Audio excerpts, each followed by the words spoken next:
안녕하십니까, 김주성입니다. 새벽에 읽는 성경 말씀 시작하겠습니다.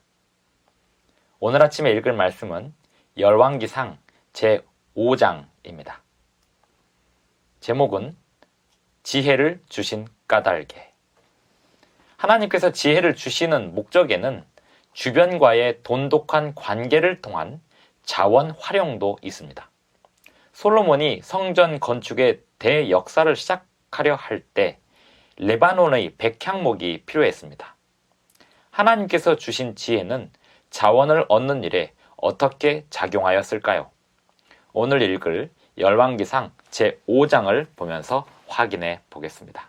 새벽에 읽는 성경 말씀 제331화. 오늘은 11월 29일 월요일입니다. 열왕기상 제5장 1절부터 18절까지 먼저 낭독하겠습니다. 솔로몬이 기름 부음을 받고 그의 아버지를 이어 왕이 되었다 함을 두로왕 히람이 듣고 그의 신하들을 솔로몬에게 보냈으니 이는 히람이 평생에 다윗을 사랑하였습니다. 이에 솔로몬이 히람에게 사람을 보내어 이르되 당신도 알거니와 내 아버지 다윗이 사방의 전쟁으로 말미암아 그의 하나님 여호와의 이름을 위하여 성전을 건축하지 못하고 여호와께서 그의 원수들을 그의 발바닥 밑에 두시기를 기다렸나이다. 이제 내 하나님 여호와께서 내게 사방의 태평을 주시매 원수도 없고 재앙도 없도다. 여호와께서 내 아버지 다윗에게 하신 말씀에 내가 너를 이어 내 자리에 오르게 할 내 아들 그가 내 이름을 위하여 성전을 건축하리라 하신 대로 내가 내 하나님 여호와의 이름을 위하여 성전을 건축하려 하오니 당신은 명령을 내려 나를 위하여 레바논에서 백향목을 베어내게 하소서. 내 종과 당신의 종이 함께할 것이요 또 내가 당신의 모든 말씀대로 당신의 종의 삭슬 당신에게 드리리이다. 당신도 알거니와 우리 중에는 시돈 사람처럼 벌목을 잘하는 자가 없나이다. 히람이 솔로몬의 말을 듣고 크게 기뻐하여 이르되 오늘 여호와를 찬양할지로다. 그가 다윗에게 지혜로운 아들을 주사 그 많은 백성을 다스리게 하셨도다 하고 이에 솔로몬에게 사람을 보내어 이르되 당신이 사람을 보내어 하신 말씀을 내가 들었거니와 내 백향목 제목과 잣나무 제목에 대하여는 당신이 바라시는 대로 할지라. 내 종이 레바논에서 바다로 운반하겠고 내가 그것을 바다에서 뗏목으로 엮어 당신이 지정하는 곳으로 보내고 거기서 그것을 풀리니 당신은 받으시고 내 원을 이루어 나의 궁정을 위하여 음식을 주소서 하고 솔로몬의 모든 원대로 백향목 제목과 잣나무 제목을 주매 솔로몬이 히람에게 그의 궁정의 음식물로 밀 2만 고루와 맑은 기름 20고루를 주고 해마다 그와 같이 주었더라. 여호와께서 그의 말씀대로 솔로몬에게 지혜를 주신 고로 히람과 솔로몬이 친목하여 두 사람이 함께 약조를 맺었더라. 이에 솔로몬 왕이 온 이스라엘 가운데서 역군을 불러일으키니 그 역군의 수가 3만 명이라. 솔로몬이 그들을 한 달에 10,000명씩 번갈아 레바논으로 보내매 그들이 한 달은 레바논에 있고 두 달은 집에 있으며 아도니람은 감독이 되었고 솔로몬에게 또 짐꾼이 7만 명이요 산에서 돌을 뜨는 자가 8만 명이며 이 외에 그 사역을 감독하는 관리가 3,300명이라.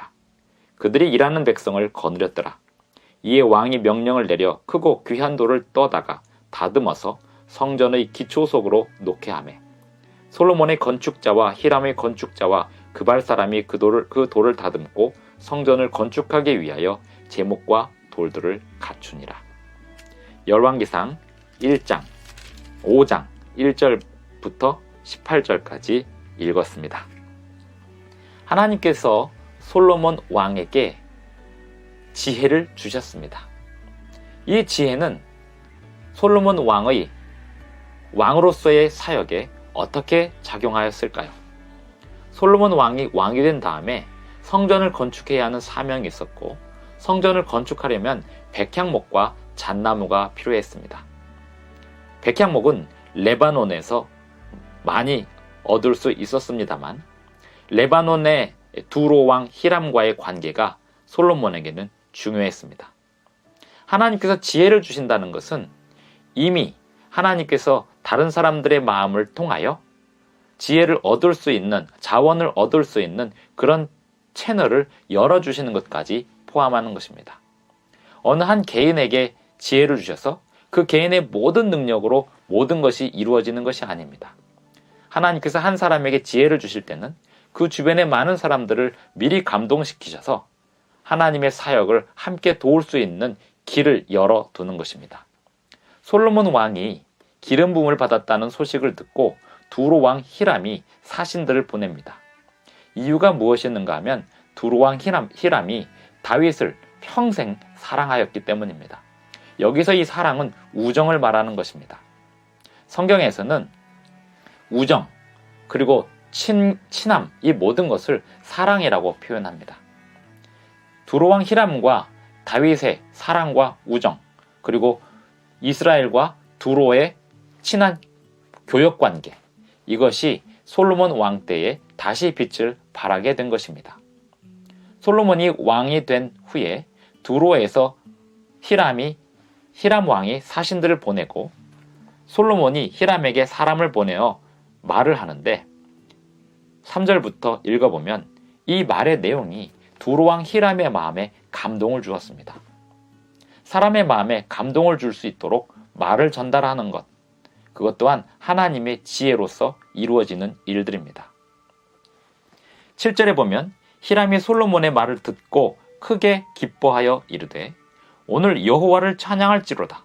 그가 다윗에게 지혜로운 아들을 주사 그 많은 백성을 다스리게 하셨도다 하고, 두로 왕 히람은 다윗의 왕국, 다윗 시대의 이스라엘과의 교역을 이어가기를 바랬고, 솔로몬이 그 마음을 두로 왕과 함께 공감하면서 서로 좋은 약조를 맺을 수 있도록 길을 열은 것입니다.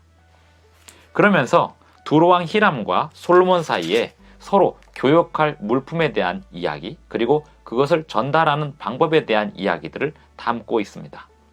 10절에 보면 솔로몬의 모든 원대로 백향목 제목과 잣나무 제목을 주매, 11절에 보면 솔로몬이 히람에게 그의 궁정의 음식물로 밀 2만 고루와 맑은 기름 20고루를 주고 이렇게 하였습니다.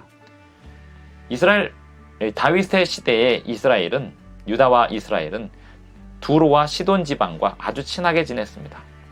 그리고 그 관계가 솔로몬 때까지 이어지는 것입니다. 성전을 건축하기 위한 제목으로서 백향목 나무는 매우 튼튼한 나무입니다. 산에서도 잘 자라고 또 습한 곳에서도 잘 자라고 추위에도 강하고 더위에도 강한 나무가 백향목이었습니다. 이 백향목과 잣나무가 바다를 통해서 운반이 되고 물길을 통해서 운반이 되어서 이스라엘에 도착하고 이스라엘은 그곳에 양식을 공급해 주었습니다. 그리고 13절부터 보면 솔로몬 왕이 역군을 불러 일으켰다고 했습니다. 그 역군을 관리하는 데도 솔로몬 왕의 지혜가 사용되었습니다. 한 달에 10,000명씩 번갈아 레바논으로 보내는데요. 그 한 달 뒤에는 다시 돌아와서 2달은 집에 있을 수 있게 하였습니다. 한 달 동안 레바논으로 파송되는 역군들이 한 달간 일하고 돌아와서는 2달간 자기의 볼일을 볼 수 있게 한 것입니다. 이러한 제도 또한 솔로몬의 지혜 속에서 나온 제도라고 할 수 있겠습니다. 하나님께서 솔로몬에게 주신 지혜는 성전을 건축하는 데도, 그리고 자원을 모으는 데도, 그리고 무역을 하는 데도 아주 바르게 사용이 되었습니다. 열왕기상 5장 12절의 말씀을 보겠습니다. 여호와께서 그의 말씀대로 솔로몬에게 지혜를 주신 고로 히람과 솔로몬이 친목하여 두 사람이 함께 약조를 맺었더라. 하나님이 주시는 지혜는 주변과의 관계를 돈독하게 할 수 있는 힘이 있습니다. 그리고 이전 때부터 내려온 좋은 우정을 이어갈 수 있는 힘을 만들어 주었습니다. 다윗 왕 때 두로 왕 히람과의 그 아름다운 관계가 그 아들 솔로몬 왕 때까지 이어지게 되었고, 두로 왕이 보낸 백향목이 성전 건축에 사용되고, 이스라엘에서 난 밀 그리고 양식들이 두로에게 공급이 되면서 서로 좋은 교역 관계를 이루어 갈 수 있었습니다. 하나님께서 오늘날 하나님 백성들에게 지혜를 주시는 까닭은 주변 사람들과의 관계를 돈독하게 하기 위함일 뿐 아니라 하나님의 사역을 하는 데 있어서 필요한 자원을 얻을 수 있도록 길을 열어주시는 것입니다. 하나님께서 당신의 백성들에게 지혜를 주실 때는 주변 사람들에게는 감동을 주시고 계십니다.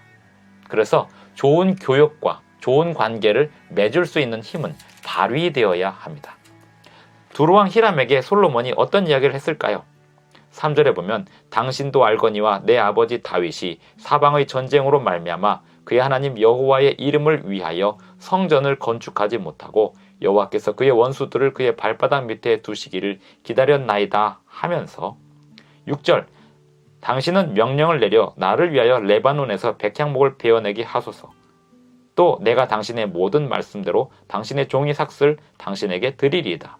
당신도 알거니와 우리 중에는 시돈 사람처럼 벌목을 잘하는 자가 없나이다. 이렇게 마무리가 되었습니다만 실제로 그 외교 문서에는 또는 사신을 통해서 전달된 그 내용 속에는 조금 더 자세한 내용들이 하지만 세련된 문장과 세련된 언어로서 전달이 되었을 것이고 두로왕 히람의 마음을 감동을 시켰을 것입니다.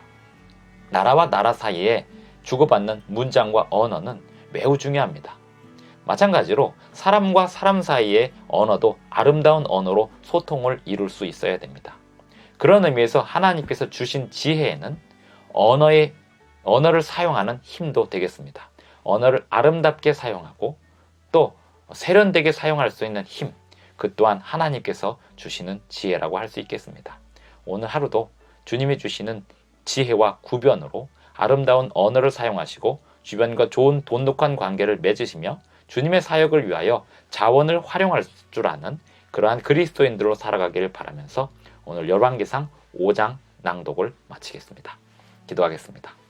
하늘에 계신 우리 아버지, 오늘 아침에도 함께 말씀을 읽고 묵상하신 우리 모든 성도님들에게 복을 내려 주시옵시고 그들의 입술에, 그들의 신체에, 그들의 정신에, 그들의 영성에 큰 복을 내려 주셔서 사람들의 마음을 감동시킬 수 있는 힘을 주시고 진리를 증거할 수 있는 힘을 주시고 또한 스스로 하나님의 말씀에 온전히 순종하여 받들 수 있는 겸손한 마음 허락하여 주시옵소서.